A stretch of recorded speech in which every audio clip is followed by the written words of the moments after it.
नमस्कार दोस्तों, आप सबका स्वागत है मेरे चैनल में। आज मैं आपको बताऊंगी भगवान शिव और भगवान विष्णु के पुत्र के बारे में। आपको जानकर आश्चर्य लग रहा है ना कि दो पुरुषों की संतान कैसे हो सकती है। पौराणिक कथा के अनुसार अयप्पा भगवान के पिता शिव और माँ विष्णु माने जाते हैं।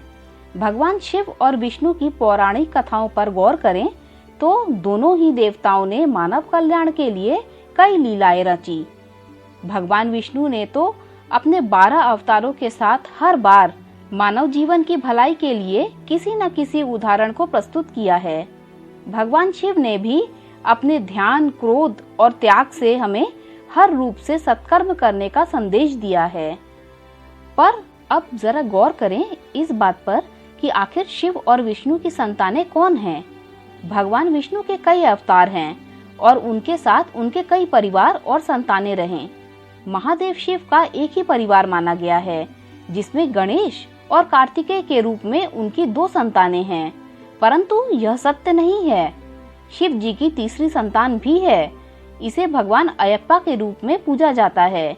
रहस्य तो इसमें निहित है कि शिव की तीसरी संतान को भगवान विष्णु ने जन्म दिया था, यानी 2 पुरुषों की संतान।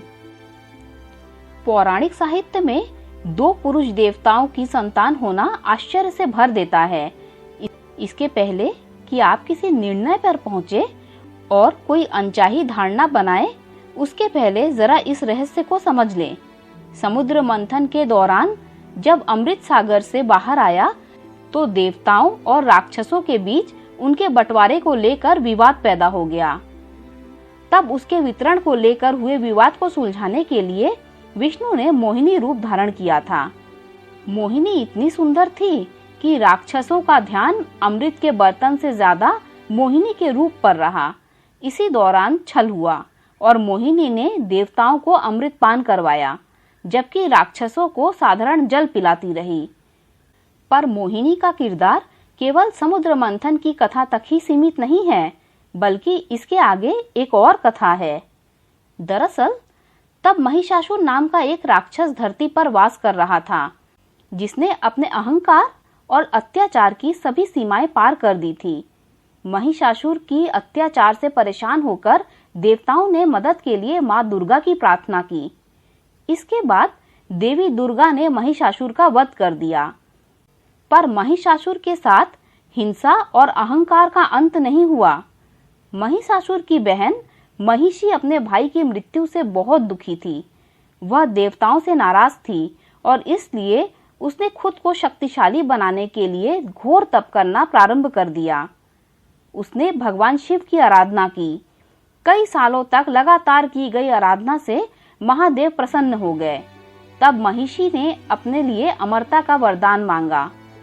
महादेव ने कहा, यह सृष्टि के नियम के विरुद्ध है। जिसने जन्म लिया है उसकी मृत्यु तय है। वह चाहे तो अपनी मृत्यु की स्थिति तय कर सकता है, परंतु उसे टाल नहीं सकता।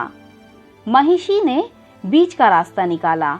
उसने वरदान मांगा कि मैं चाहती हूँ कि मेरा वध शिव और विष्णु की संतान के द्वारा हो। भगवान शिव ने उसकी प्रार्थना स्वीकार कर ली और वरदान दे दिया। महिषी को लगा कि यह तो कभी होना संभव ही नहीं है, क्योंकि 2 पुरुष का मिलन और फिर संतान की उत्पत्ति हो ही नहीं सकती। इसी अहंकार के चलते उसने धरती से लेकर देवलोक तक हाहाकार मचा दिया। एक बार फिर देवता संकट में थे।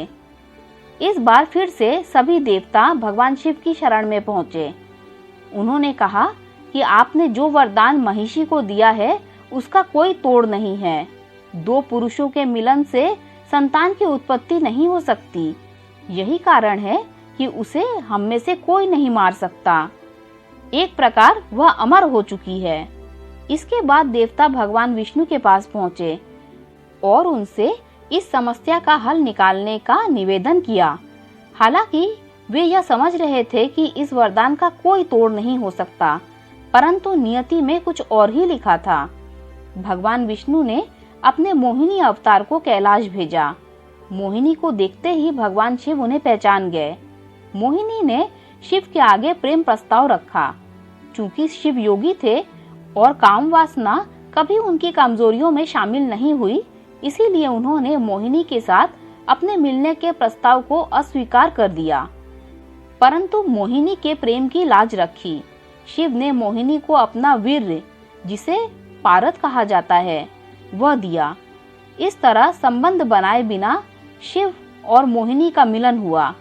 चूंकि मोहिनी विष्णु का अवतार थी, इसलिए इसे शिव और विष्णु का मिलन कहा जाता है। पारद के प्रभाव से मोहिनी गर्भवती हुई और उसने एक पुत्र को जन्म दिया। पुराणों में इस पुत्र को हरिहर या मणिकांता के नाम से जाना जाता है। दक्षिण भारत में पूजे जाने वाले भगवान अयप्पा ही हरिहर हैं। अयप्पा शिव विष्णु की संतान हैं, इसलिए उनमें दोनों देवताओं की शक्ति समाहित है।